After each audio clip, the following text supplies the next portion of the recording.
iso ka kasi sunod na mo na pinakalas na domingo, masila yung Kristo.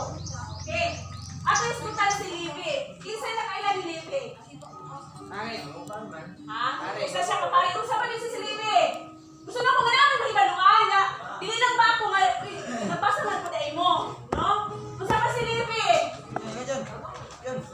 Bakit? O, kusa ka doon si kay Sone? Jacob. Ako. O, kusa ka din siya? Ako sa iyong trabaho. Siya ang kulikta o buhis o. So, ato ginagminunduman niya siya. Usa ka tax collector. Kuha ba? Okay. Isa siya ka mamulikta o mga buhis. So, kung buot pasabot nga usa siya ka collector, isugon din siya nga pagkatawo. O, naingon pa kayo diha. Mabasa pa kayo diha sa isukay siya. So, naa sila sa mga panggamhanan.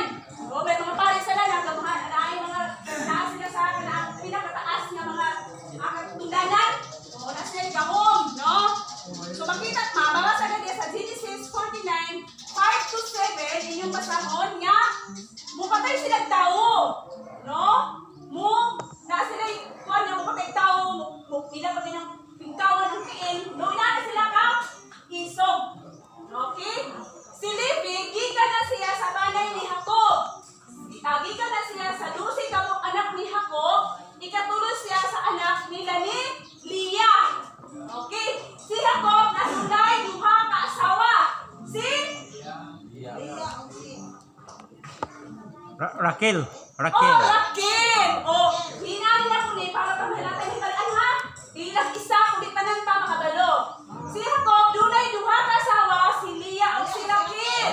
Kini si Leah, at kini si Raquel, mo ni hinigog mang kaayon ni Jacob. Kaya hinigog mang kaayon ni Jacob si Raquel, si Leah ang ipanalanginan sa Ginoo. Kay ingon pa niya kung makaanak siya, pasin naghigugmaon siya ni Jacob. So niabot o pilang anak ni Leah na tinuod niya na anak?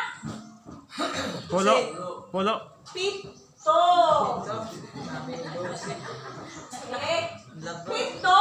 Pero naa siya duha ka anak gikan sa iyahang ulipon. Kay gani adto ang ulipon nila, pwede nila iba